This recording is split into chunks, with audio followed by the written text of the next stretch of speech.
Good day, and for today's video, mag-i-install tayo nitong rice cooker which is LPG operated. Itatap na natin to sa linya.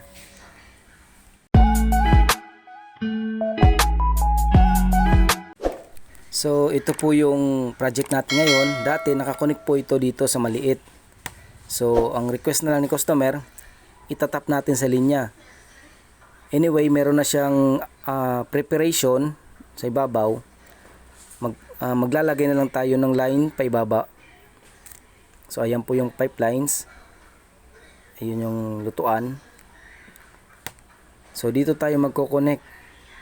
Diyan, pa ibaba. And then lalagyan din po natin ng safety valve or shut-off valve.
Diba?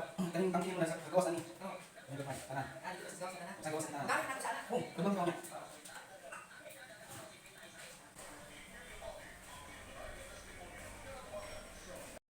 And natapos na rin po natin i-connect or i-install yung ating gas line extension.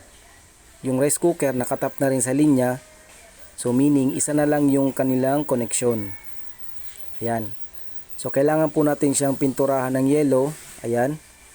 Para po yan sa tinatawag na standardization ng mga pipelines, which is color yellow flammable gas. Ayan po. Ayan yung kanyang setup ng gas pipelines. Ayan. Itong mga rice cooker nag-range po ito sa 10 kilos. Maximum nito 10 kilos. And LPG operated na rin po ito.